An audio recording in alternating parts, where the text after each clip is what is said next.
And great news. This is another great day that God has blessed us to be able to provide good news for the residents of this great city and this proud city, and another level of partnership with the Disability Network in which we engage with our American Rescue Plan dollars.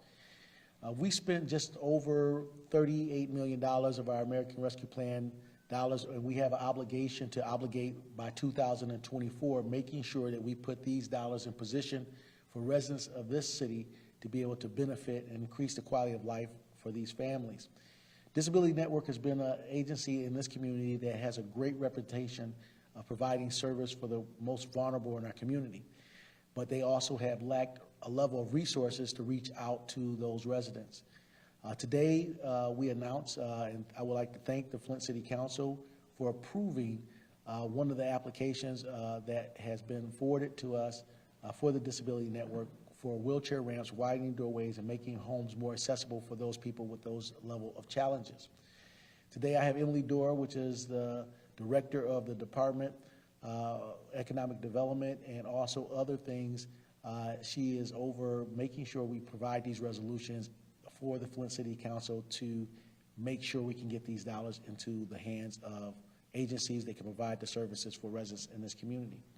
Today, we have Luke Zelli, which is the director of the Disability Network inside the city of Flint. We all know them for the great work that they do and also some of the campaigns they have to raise dollars. So the American Rescue Plans was $94.7 million given to the city of Flint to distribute to greater organizations and entities. When I say prayer, planning, and partnership, we pray for great partners. We plan for great success for residents inside the city of Flint, and now we are partnering and we can execute upon a partnership with the Disability Network for helping residents in this community. Now I bring up Luke Zelli to give you a little bit about the details and some more details about how residents can access the resource that they desperately need in this community. Luke? All right. Thank you, Mayor. Today is indeed a great day for citizens with disabilities in Flint. I want to thank the mayor and especially Flint City Council for their approval and support for these funds for ramps and home accessible modifications. It's an investment in our community. It's an investment mostly in people and in freedom and independence. Flint has a high population of folks with disabilities, many of which are in their homes, and these ramps are vital for them to be able to participate in the community, to access resources, go to work, and be contributing members of our community. There's a lot of talent and a lot of folks out there, and I especially think of our aging population and seniors. So today is really the largest investment in ramps and accessible home modifications with the city and the Disability Network. We have a waiting list of 50 folks right now in Flint in every ward that need access to these funds. So today, again, we celebrate, we thank the mayor on behalf of the citizens with disabilities in Flint and the folks at the Disability Network. We're excited to get started. There's some work that still needs to be done as far as contracts. We want to get those resources out to people as soon as possible. But if folks are in need, folks can call the Disability Network today for help and resources in any part of being independent in Flint and Genesee County. So thank you, Mayor. You're welcome. Yep. And also with that, you know, people are asking the questions, what about the other things that's been requested for home repair, roofs, and other items? Those resolutions has been put in front of City Council for more than a month now.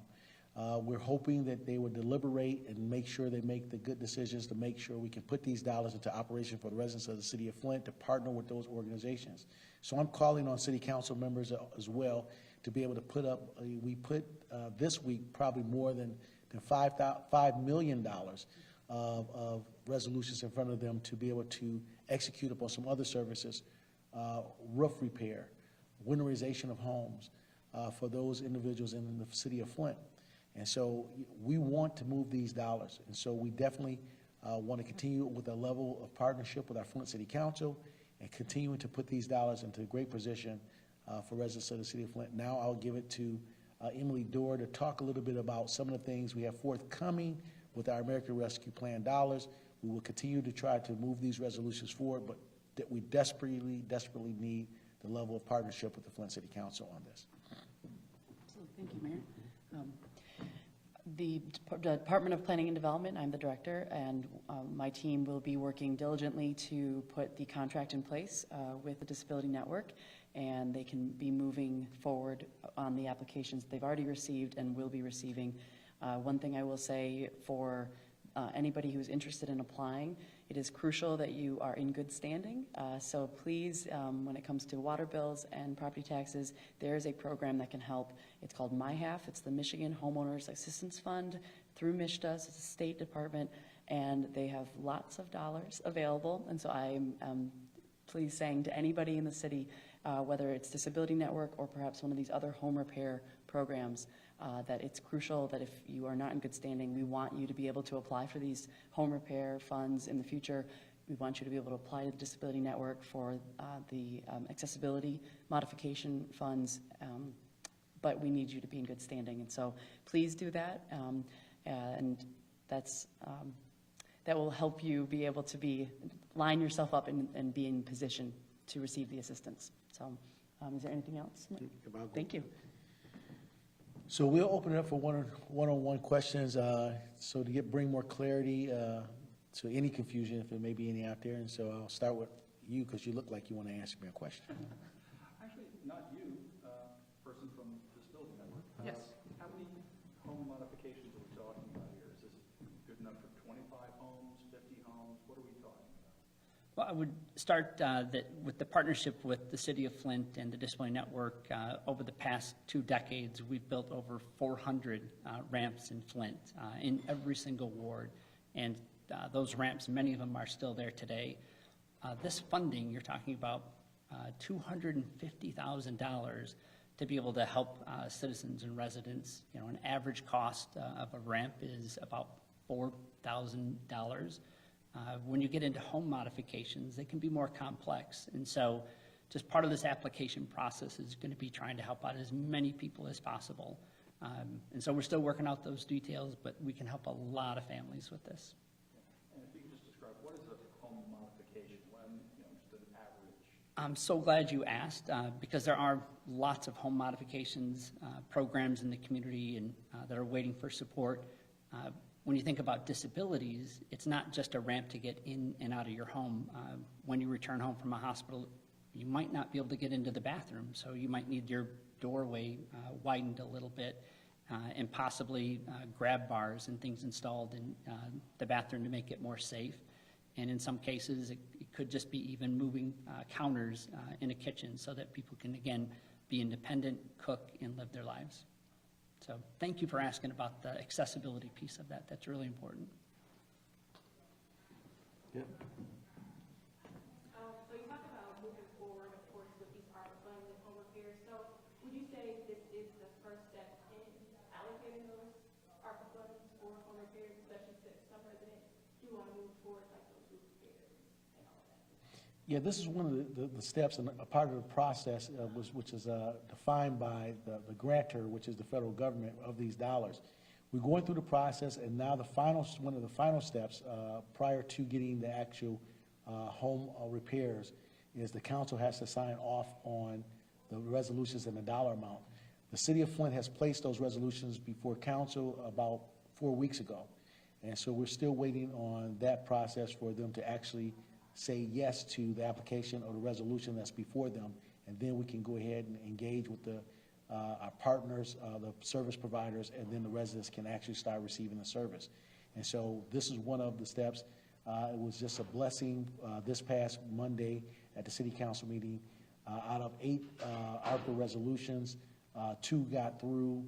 Disability Network was one of the 2, and we're ready to engage so they can start servicing the residents inside the city of Flint.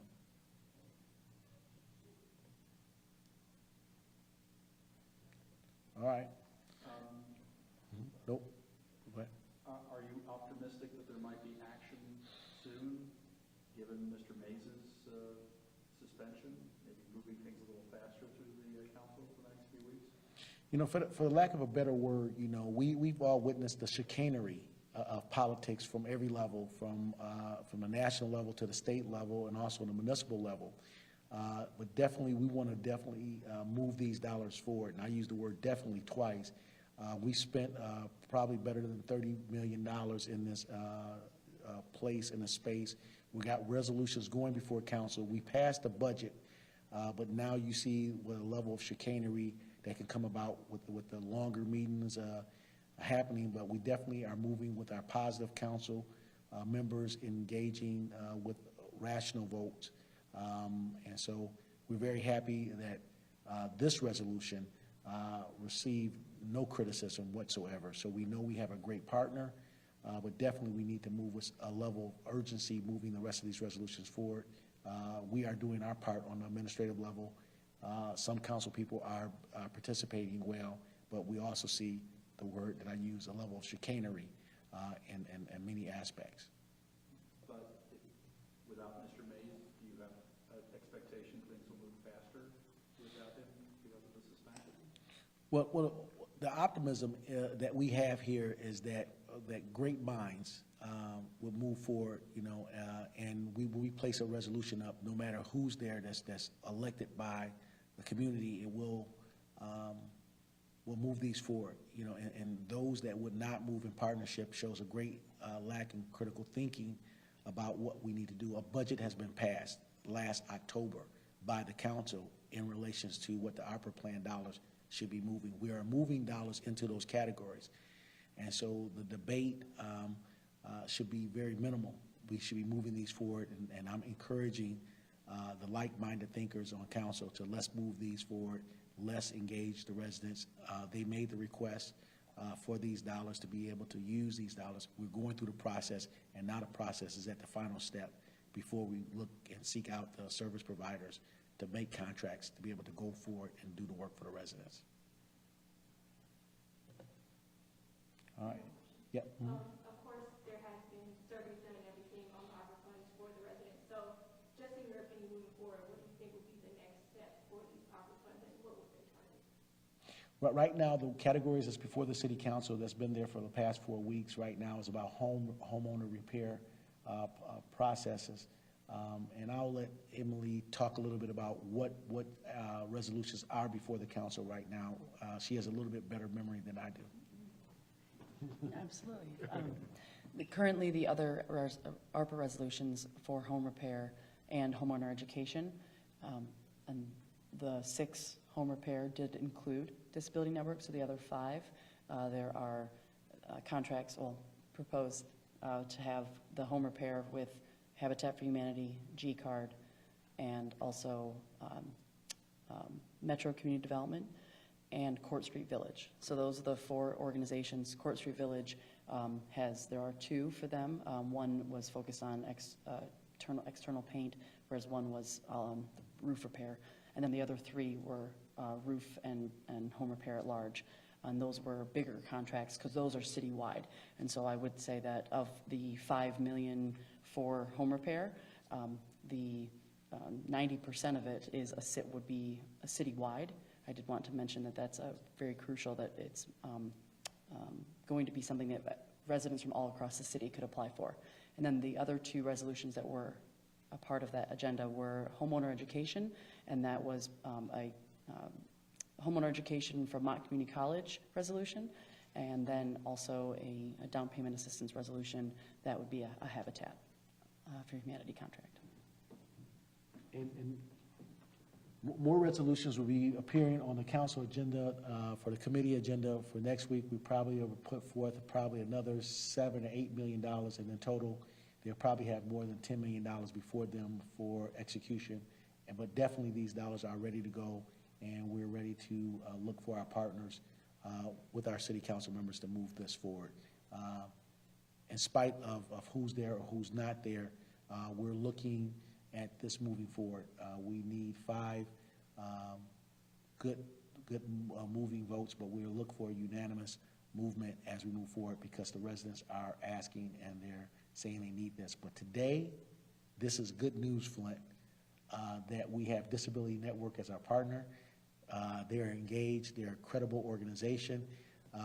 As a member of the community of a disabled individual, many people don't know that most people in this community have a level of disability. I'm a type 2 diabetic.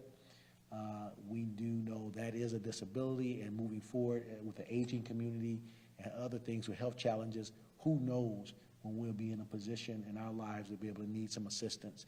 And it is a great blessing when we have a municipality and resources and agencies like Disability Network that's willing to step up to be able to help people in a vulnerable state.